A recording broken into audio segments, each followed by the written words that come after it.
We have tons of information about where Warhammer 40,000 is right now.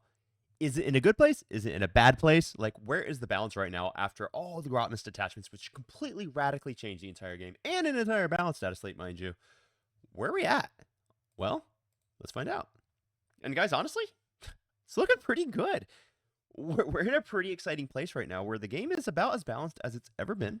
Um, like, it's really looking pretty dang good. There are currently only two different outliers in the entire meta. So Chaos Demons is at about a 56% win rate. So they are just ever so slightly outside of the comfortable win rate zone that Games Workshop produces. And then your Adeptus Sororitas are at 41%. So they're too low. They're significantly too low. I'm actually pretty surprised by these results. And by the way, I'm going to go through a whole bunch of more stuff here. All this data I am taking off of the StatCheck website. Those guys are probably the best in the business when it comes to stats and just gathering data from tournaments and interpreting it and stuff. So shout out to them.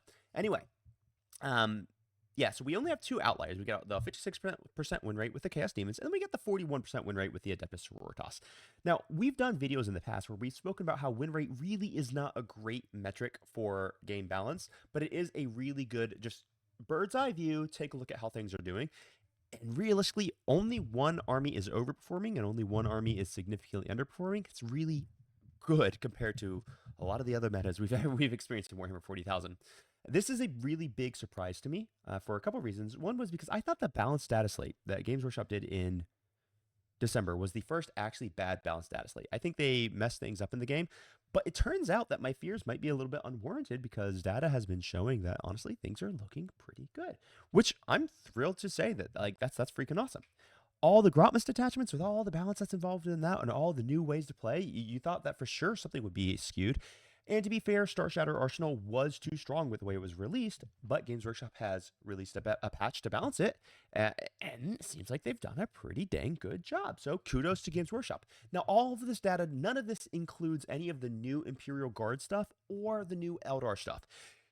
And I'll get to Eldar in a different video. So that's gonna change the stats. Eldar is gonna need a little bit of a touch. They're not crazy busted. It's nothing like the beginning of 10th edition. It's nothing like that's crazy over the top.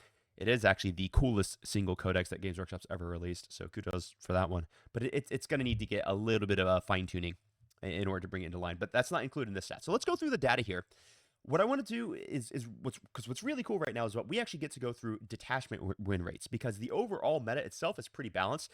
Games Workshop knows they're going to have to tone down demons a bit, and Games Workshop knows they're going to have to give Adeptus Sororitas a little bit of a buff, and then just maybe some fine tuning in between. So we're in a really cool place where Games Workshops actually can probably afford to spend the majority of their focus on just fixing individual detachments and not having to worry about fixing full factions, which is sick. So let's talk about some of these detachment win rates here. All right, so we're going to dig into it. So these are detachments that are going to be overperforming. Now, when I say overperforming, this does not mean that there's necessarily a fundamental problem with all of these individual detachments. A lot of times, especially with your newer detachments, people just straight up need to adapt to how the new detachments play. Right? That doesn't mean that these detachments are busted or broken.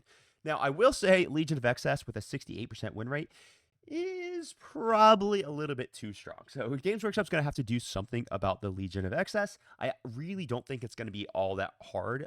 Just taking one or two rules a little bit down, and I think we're going to be pretty okay because Legion of Excess does still have some good counterplay to it. It's just got too many rules. So that's going to be a fairly easy fix for them, and 100% I can guarantee you that is on Games Workshop's radar for toning down. Now, this is an example. This next one is an example of why I was saying that these detachments aren't necessarily busted or OP. So look at the Company of Hunters. Company of Hunters is going to be the Dark Angels detachment, which is going to let all of your Raven Wing bikes. I think it's just always fall back and shoot, if I'm not mistaken.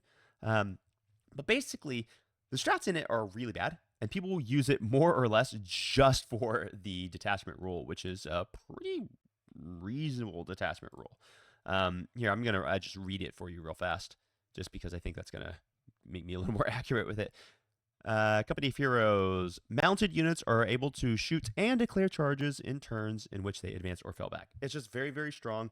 It stacks really well with some of the, specifically the Dark Angels units, because they have all those Black Knights as well. But not many people are playing this detachment. So even though it's got a 66% win rate, what you're looking at is you're looking at a dedicated few very good players who are playing this detachment, and really no one else is playing it to like bring the win rate down. So does that detachment actually need to be toned down? No, not really. I think you're gonna have to, it's gonna be a really hard sell to tell people that detachment needs to be toned down. That's why win rate needs to be taken with a grain of salt. It is good, valuable information, but it's not the end all be all. And I think one of the cool things that's happening right now is Games Workshop is starting to realize that, which is why the balance is getting so much better in this edition. You got Chaos Cult, which still has a huge win rate at 64%. That's probably due to the fact that triple Accursed Cultist and Dark Commune spam is very dang good. Assimilation Swarm got a huge buff from Tyranids. It is now the highest Tyranid detachment out there, which I definitely foresaw that. I predicted that. So my coaching clients have been working on that, and they've been enjoying that 63% win rate. Bridgehead Strike Force actually has the second highest win rate of any of the Grotmus detachments, following only Legion of Excess. Bridgehead is bonker strong. It is ridiculous. Anvil Siege Force with a 59%. Anyone who says that Anvil Siege Force needs to be toned down because win rate is just an insane person. Anvil Siege Force does not need to be toned down. It's actually by far and away the worst of the Space Marine detachments, although I will say it has really good strats. Its detachment rule is just almost non-existent. But that's just an example for you for why win rate can't be everything. You can't base all of your opinions off of win rate. Just looking at a few others, Flyblown Host with a 58, Plague Legion with 58, so Nurgle's just freaking happy. Star Shatter Arsenal with a 57%, Final Day with a 57%, and Solar Spearhead with a 56%. Solar Spearhead for the Adeptus Custodes is very strong. It's very good. It is not busted. This is one of those where I think people are going to have to understand. You just have to learn how to play against the detachment. If you've never played against Solar Spearhead, you're probably screwed. But once you've played it and you understand how to play against the army, I think you're going to feel a lot better about it. And just as an example, okay, Solar Spearhead, for example, has 0 mortal wound defense. The only mortal wound defense that they have is like Wardens have naturally inbuilt 4-up Field of Pain once per game, and one of the Dreadnoughts is going to get a 5-up Field of Pain. Everything else is just pure normal wounds. So every single time you throw a grenade, that's going to be a quarter of a Telemon's health, or it's going to be a third of another Dreadnought's health. Every single time you take shock, it's going to be a third of a normal Dreadnought's health, or a third or a fourth of the Telemon's health. So these things actually die very quickly once you start realizing the tactics that you need to use to handle them. So it's just when it's new, people haven't had reps, they haven't figured out exactly how to do it. And then we've got some of the other detachments, which are just looking generally pretty good. So Reaver's Wager doing great. Quester's Forge Pack. That one's actually pretty surprising to me. Angelic Inheritors at a 55% win rate. I think that's just because it's new. I've played around with it. It's good, but Liberated Assault Group is still significantly better in my opinion. Hammer of the Emperor, Ironstorm Spearhead, Tactical Brigade with a 54%. I love seeing it, man. Orks having actually a new way to play the game is just really, really cool. Although I am still a Warhorde maxi, just to be clear about that. Stormlance is doing really great. Black Spear Task Force for the revived Deathwatch is doing great, and Crusher Stampede sitting at that 52%. So these are all like your higher win rate detachments. Some of these are going to need to be cleaned up. Some of them, not really. It's just because that's the way the game goes sometimes. Let's look at some of the detachments that are on the struggle bus. So these are more struggle bus detachments. And once again, while they are on the struggle bus and their win rates are pretty darn low, it doesn't necessarily mean that they're bad. Sometimes they're just completely outshined by other options. First off, if we look at the Warrior Bioform Onslaught, realistically, that detachment is really strong. The problem, I think, with that one is that in order to actually field that army, you're going to have to own like over 30 warriors, which how many people own over 30 warriors for Tyranids? Which means it's just not going to be run super effectively, and I think it's going to be hard to do. Radzone Corpse, we do know that a lot of the AdMech detachments kind of suck. The Skitarii Hunter cohort is great. Halo Creed, Data Clave or whatever it's called is fantastic. A lot of the other ones are actually really far behind. Champions of Faith, 43%. Blood Legion. Now this one is actually pretty surprising to me. I don't really think Blood Legion deserves this win rate. I think what you're just seeing is you're seeing the best players who are playing Demons right now are playing Legion of Excess, which is why you're going to see a naturally lower win rate for some of the other detachments. Bully Boys at a 42%. I believe that's probably fairly honest just from playtesting with Orks. Pack-bound Zealots down to 42%. See, this is another example of a detachment that's probably not bad. It's definitely not bad. I know that for a fact. It's going to be outshined by other detachments. Pack-bound Zealots for Chaos Space Marines is still very good. It's just it will be outshined by Renegade Raiders, which is just clearly better, or Chaos Cults if you're running the ACDC.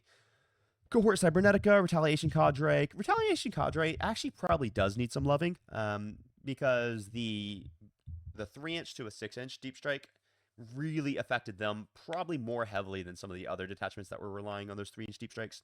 So I would say Ret Cadre probably does need a little bit of loving. Hexwarp Thrallbrand. Once again, I just don't care about this one, because it's made in the context of the Thousand Suns Codex, which will be coming in the next few months. I'd be willing to bet once we get that Codex, this detachment makes a lot more sense.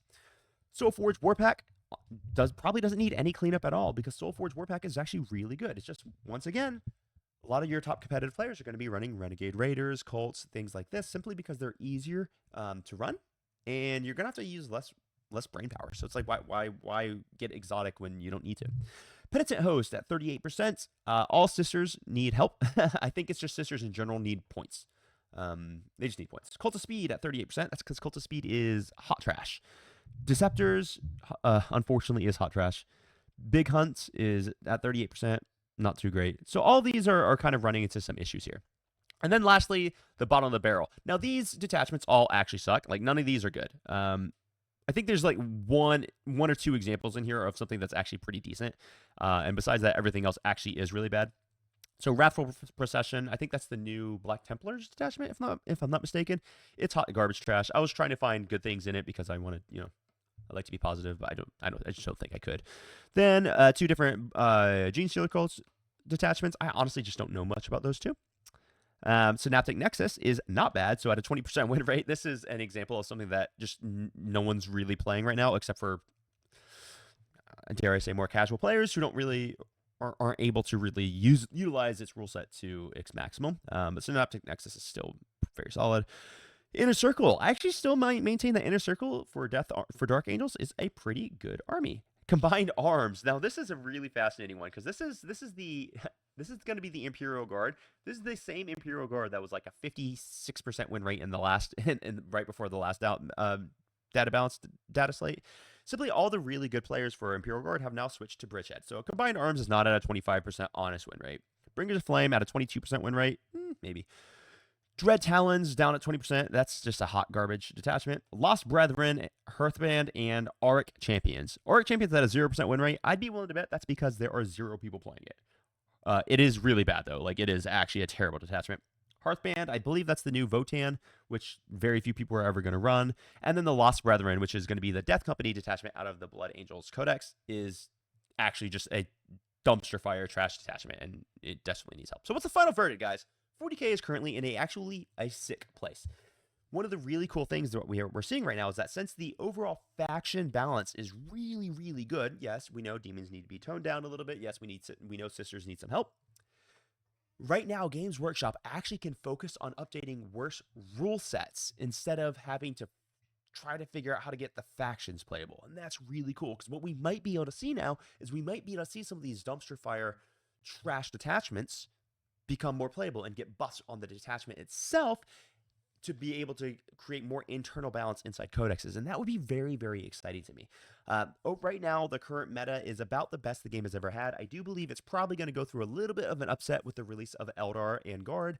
Eldar Codex, I'll do a full like thought process on it here pretty soon, but it is probably my favorite Codex GW's ever released. It is the coolest, most diverse rule set. Everything in it is playable. It's just everything's a little overtuned, and it's going to be very easy to balance as well. So it's just going to need to be toned down just a wee bit once we start getting some data on it. But it's so sick. I love it. I'll go more into it on another video. But basically, just remember this, guys. Getting perfect balance is an unattainable goal. And we don't even really, really want perfect balance, because having small amounts of unbalance or imbalance is good. It's going to give people like the opportunity to solve problems. And we love solving problems in Warhammer. It's like, how do I handle this Death Star unit? How do I handle this particular strategy? Coming up with solutions and counters is really a huge portion of the fun. The problem is when it becomes so unbalanced that there is no counter, right? But that's not where we are right now. We're in a place where some of these things that are just slightly better than others, there's counters to them still, and that's really, really cool. And we also like having a little bit of this mismatch balance because it allows the game to remain fluid and constantly ever evolving, and it allows you to solve problems with skill and makes sure that skill is more important to the game than luck, and it totally is. If you think it's not, you're mistaken, my friend. And you sign up for coaching because we're going to make sure that we get you so that your skill is taking up more, and luck is you're relying less on luck. So with that, guys, I'm going to take off. I think I'm going to do another little tutorial later on today on helping some people with some of the TTS things because I've been just receiving a bunch of requests for it. So I might be back later today. Hopefully I will. It just depends on if the little girl, the little Gretchen, decides to, cooperate. Anyway, with that, I'm going to take off. Happy crumping. I hope everyone has an amazing freaking day. Bye.